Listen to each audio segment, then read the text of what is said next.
Hi, my name is John Paul Raj, and I'm on a mission to make the learning of math fun. So if you're new to this channel, please do consider subscribing. This is part 4 of continuous functions. So in case you've missed out any of the earlier parts, I'm going to link those videos in the description box below. Please go ahead and take a look at them. Let's start.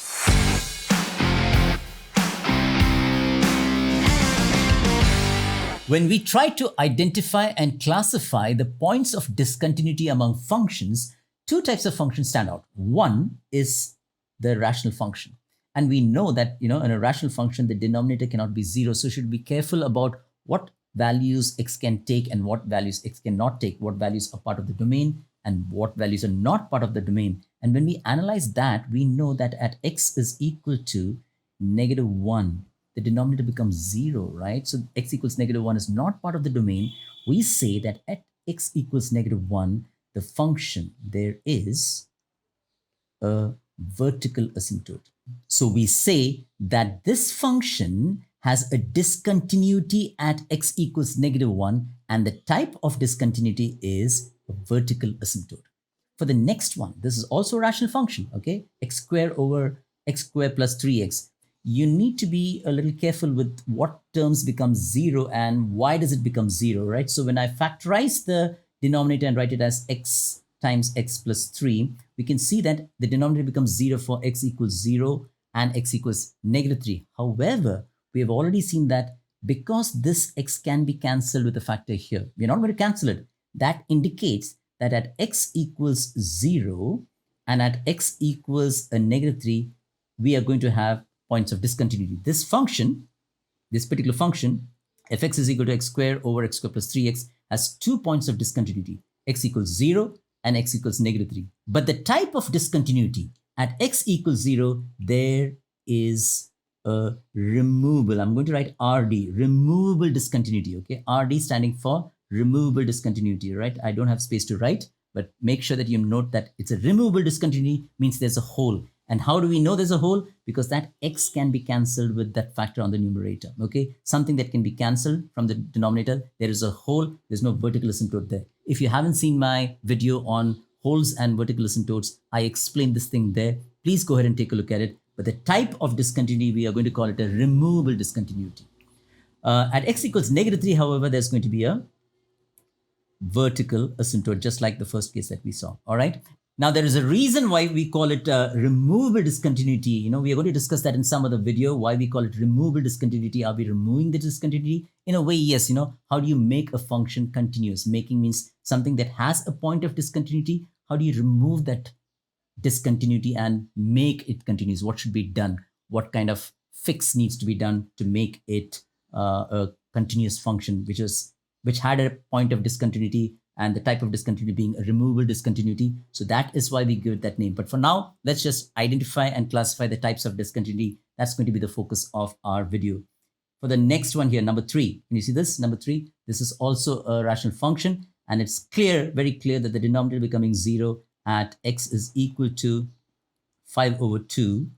We are going to have a vertical asymptote. So those are two different types of discontinuities we've seen so far, the vertical asymptote and the removable discontinuity. And at the start of the video, when I said in the case of identifying and classifying points of discontinuity for any function, the two functions stand out. One is the rational function. The second function is the example of a piecewise function. I've made an entire video on piecewise functions, how to evaluate piecewise functions, how to graph piecewise functions. I'm going to link that video in the description box below. Go ahead and take a look at it. But in this video, we're talking about how to identify points of discontinuity.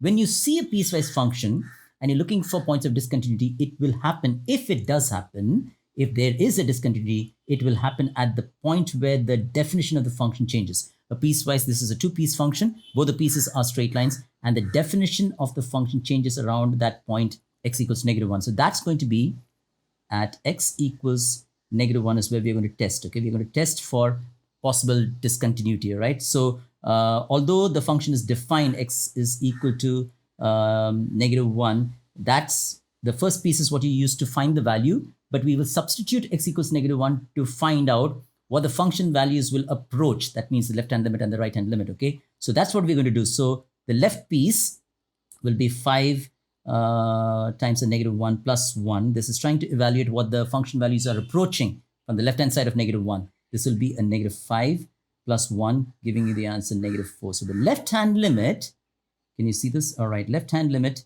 is going to be equal to a -4. Now let's try and see what the right-hand limit is. Again, to do that, what we're going to do is that we're going to substitute x equals -1, but that is not finding the value of the function. That is just, like I said, finding out what the function values approach from the right-hand side of -1. And so -1 plus 3, the second piece is where we're substituting x equals -1, and that's -1 plus 3 giving you 2. That means this is your right-hand limit, okay?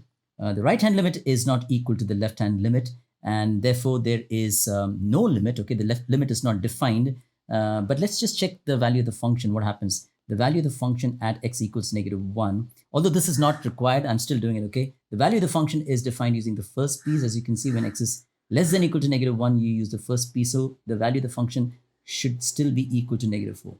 But it doesn't matter whether the value of the function is equal to a one-side limit. Both the left-hand limit and the right-hand limit must be equal, and they must be equal to the value of the function for the function to be continuous. So this function is not continuous at x equal to -1. There is a point of discontinuity at x equals -1. And the type of discontinuity is there is a jump discontinuity. So as I said, that when you see a piecewise function, if there is a discontinuity, it's most likely going to happen at the point where the definition of the function changes, most likely most of the time, all right? And if there is such a discontinuity, you know what? You're going to have a jump discontinuity, okay? But that doesn't mean that every piecewise function that you see will have a point of discontinuity at the point where the definition changes, all right? Let me explain that with this example out here, okay? Here there's another piecewise function, again a two-piece function. Again, those two pieces are straight lines, but this time it's 2, all right? That's the point where the definition, the two definitions of the function changes, all right? So let's just check what's going to happen at x is equal to 2, right? The left-hand limit, as x approaches 2 from the left-hand side, we're going to evaluate the values of the function as they approach.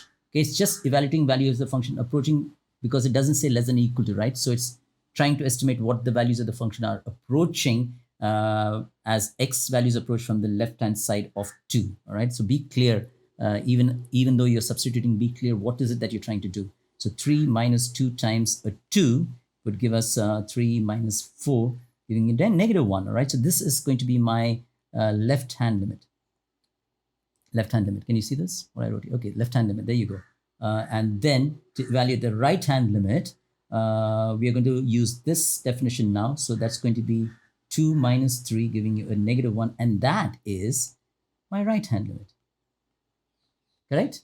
Right-hand limit is there. Okay, now let's try and see what the value of the function is, okay? Again, the value of the function is evaluated by the second piece. So the value of the function also is going to be equal to -1, which means what do we have here? Left-hand limit, right-hand limit, and the value of the function are all equal. The function is continuous, which means we're going to say there is no point of discontinuity.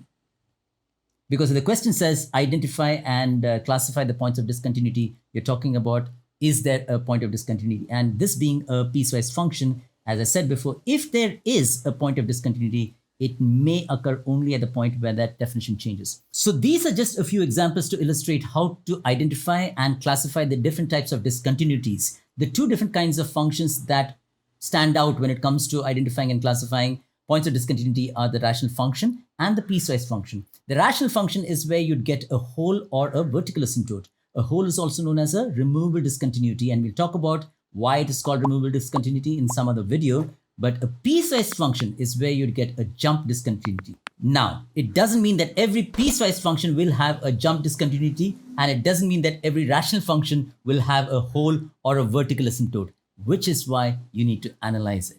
I hope that this video helps you identify and classify whether a rational function or a piecewise function does have a point of discontinuity. I'm going to see you all in the next video.